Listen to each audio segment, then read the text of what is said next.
السلام علیکم، آپ دیکھ رہے ہیں ایکسپریس نیوز۔ میں ہوں سعدیہ ظفر، میں ہوں محمد عمیر اور میں ہوں آپ کے ساتھ ایمن جعفری۔ ایئر لائنز آپ جان چکے۔ بلیٹن کے آغاز میں بات کریں گے وزیر اعظم شہباز شریف کی یو اے کے صدر اور نائب صدر سے ملاقاتیں، دو طرفہ تعلقات کے فروغ سمیت باہمی دلچسپی کے امور پر تبادلہ خیال ہوا۔ ابوظہبی میں قصر الشاطی پہ ہونے والی ملاقات میں army chief general Asim Munir کی بھی شرکت۔ دبئی میں ورلڈ گورنمنٹ سمٹ سے خطاب میں وزیر اعظم نے کہا آزاد فلسطینی ریاست کا قیام ضروری ہے جس کا دارالحکومت القدس شریف ہو۔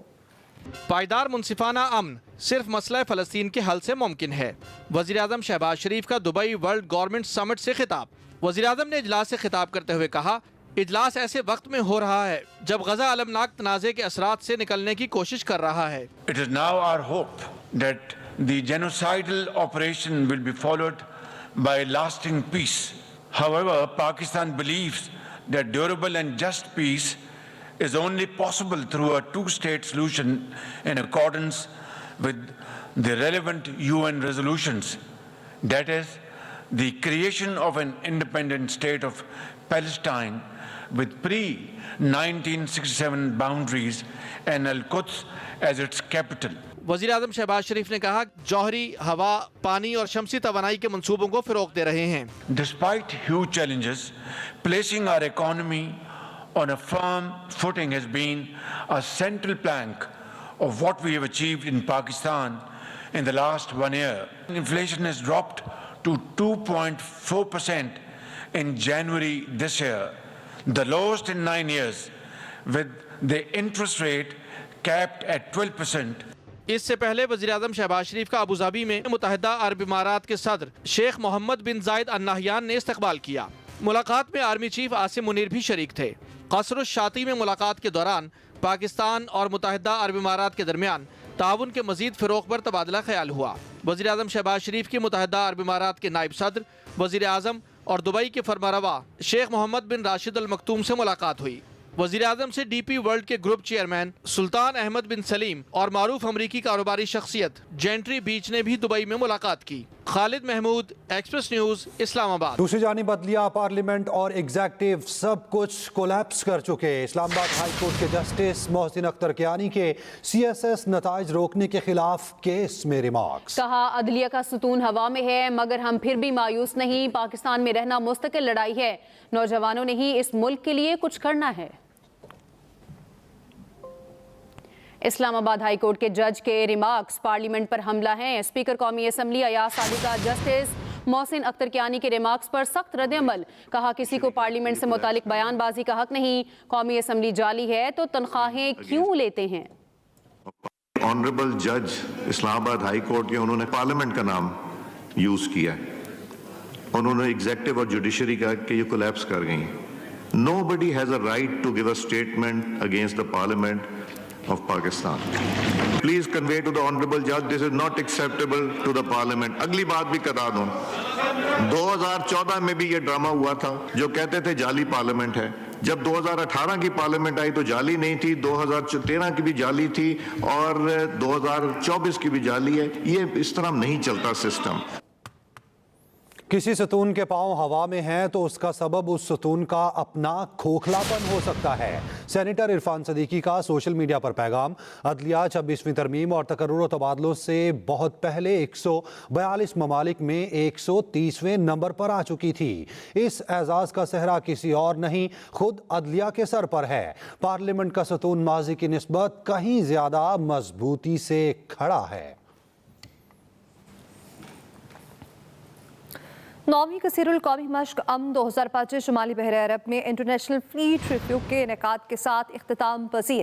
انٹرنیشنل فلیٹ ریویو میں پاک بحریہ اور غیر ملکی بحری جہازوں کی جانب سے امن فارمیشن کا شاندار مظاہرہ کیا گیا۔ Chief of army staff general Syed Asim Munir امن مشق کی مہمان خصوصی تھے۔ پاک بحریہ کے جہاز معاون آمد پر chief of the naval staff admiral Naveed Ashraf نے مہمان خصوصی کا استقبال کیا۔ 9ویں کثیر القومی مشق امن 2025 شمالی بحر عرب میں انٹرنیشنل فلیٹ ریویو کے انعقاد کے ساتھ اختتام پذیر انٹرنیشنل فلیٹ ریویو میں پاک بحریہ اور غیر ملکی بحری جنگی جہازوں کی جانب سے امن فارمیشن کا شاندار مظاہرہ کیا گیا۔ Chief of army staff general Syed Asim Munir امن مشق کے مہمان خصوصی تھے۔ پاک بحریہ کے جہاز معاون آمد پر chief of the naval staff نے مہمان خصوصی کا استقبال بھی کیا ہے۔ 9ویں کثیر القومی مشق امن 2025 شمالی بحر عرب میں انٹرنیشنل فلیٹ ریویو کے انعقاد کے ساتھ اختتام پذیر ہو گئی۔ چیمپئنز ٹرافی کے لیے نیشنل اسٹیڈیم کراچی کی تزئین و آرائش کے بعد رنگا رنگ افتتاحی تقریب وزیر اعلیٰ مراد علی شاہ، گورنر کامران پٹوری اور chairman P C B Mohsin Naqvi نے افتتاح کیا۔ آتش بازی اور لائٹ شو کی تقریب نے 4 چاند لگا دیے۔ شفقت امانت علی اور ساحر علی بگا کی جانب سے شاندار پرفارمنس پیش کی گئی۔ نیشنل اسٹیڈیم کراچی کا تزئین و آرائش کے بعد افتتاح ہو گیا۔ شاندار آتش بازی سے آسمان جگمگا اٹھا۔ لیزر لائٹ اور میوزک کے تڑکے نے کراچی والوں کے دلوں کو چھو لیا۔ ساحر علی بگا اور افشاں فواد کی ساحرانہ پرفارمنس، کراچی والے جھومتے رہے۔ پہلے چیئرمین پی سی بی منصوبے پر کام کرنے والے مزدوروں سے بھی ملے، میچ دیکھنے کے لیے فری ٹکٹ دیے۔ ٹکٹس اب آپ نے لے کے کل میچ پاکستان والا دیکھنا۔ وفاقی وزیر داخلہ، وزیر اعلیٰ اور گورنر سندھ نے نئے تعمیر کیے گئے گراؤنڈ کا افتتاح کیا۔ متحدہ رہنما خالد مقبول صدیقی بھی موجود تھے۔ Welcome back. لیبیا میں ڈوبنے والی کشتی میں 63 پاکستانی سوار تھے۔ ترجمان وزارت خارجہ کے مطابق کشتی میں سوار 16 پاکستانیوں کی شناخت ہو گئی۔ 37 خوش قسمت زندہ بچ گئے ہیں، 1 پاکستانی اسپتال میں اور 33 پولیس کی تحویل میں ہیں۔ بانی پی ٹی آئی کا خط ججز آئینی کمیٹی کو بھجوایا ہے۔ چیف جسٹس یحییٰ آفریدی کی صحافیوں سے گفتگو، کہا آئینی بینچ نے ہی اس معاملے کو دیکھنا ہے۔ خط لکھنے والے ججز کی پرانی چیزیں چل رہی ہیں، ٹھیک ہونے میں ٹائم لگے گا۔ چیف جسٹس یحییٰ آفریدی سے آئی ایم ایف کے 6 رکنی وفد کی ملاقات۔ اعلامیہ کے مطابق چیف جسٹس آف پاکستان نے وفد کو کہا، ہم نے آئین کے تحت عدلیہ کی آزادی کا حلف اٹھا رکھا ہے۔ ہمارا کام نہیں آپ کو تمام تفصیل بتائیں۔ چیف جسٹس نے جوڈیشل کمیشن سے متعلق اصلاحات پر روشنی ڈالی۔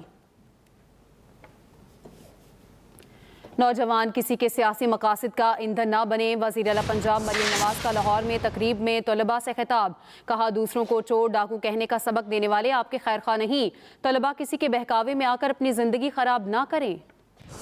آپ نے مریم نواز شریف سے یہ وعدہ کرنا ہے کہ کبھی بھی اپنے ملک کے خلاف کوئی قدم نہیں اٹھاؤ گے۔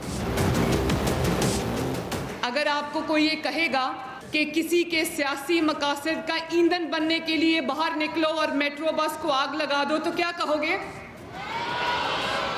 کوئی یہ کہو گے کہ کسی کو گریبان سے پکڑ کے کھینچو آوازیں لگاؤ تو کیا کہو گے؟ اور جو اپنے ملک پہ حملے کرتے ہیں، جو آپ کو یہ تعلیم دیتے ہیں، یہ ترغیب دیتے ہیں کہ آگے بڑھو اور وہ بڑا جا رہا ہے، عمر میں بڑا جا رہا ہے، اس کو آواز لگاؤ، اس کو کہو ہم تمہیں گردن سے پکڑ کے گھسیٹیں گے، اس کو چور ڈاکو کی آواز لگاؤ کیونکہ وہ آپ کا سیاسی مخالف ہے، تو یہ شخص آپ کا دوست کبھی نہیں ہو سکتا۔ دوسروں کے بچوں کو یہ ترغیب دینی کہ گالی نکالو، عزتیں اچھالو، جھوٹے الزام لگاؤ، اور خود 4 سال کی حکومت رہی ہے، ایک دھیلے کا کام نہیں کیا۔ ابھی ریسنٹلی خیبر پختونخوا کے چیف منسٹر نے میرے پہ ایک ذاتی حملہ کیا، تو آپ کا کام حملے کرنا نہیں، آپ کا کام اپنے عوام کی خدمت کرنا ہے۔ آپ کے خیبر پختونخوا کے بچے مجھے اپروچ کر رہے ہیں کہ ہمیں بھی اسکالرشپس دو۔ اسماعیلی کمیونٹی کے 50ویں امام پرنس رحیم آغا خان کی لزبن میں تخت نشینی کی تقریب کا انعقاد کیا گیا۔ پرتگال کے دارالحکومت لزبن میں اسماعیلی کمیونٹی کے 50ویں امام کی تخت نشینی کی تقریب ہوئی، جس میں پرنس رحیم آغا خان نے جماعت کے رہنماؤں کی جانب سے بیعت کو قبول کیا۔ تقریب میں پہلی بار لائیو سٹریم کے ذریعے دنیا بھر میں موجود جماعت کے رہنماؤں نے شرکت کی۔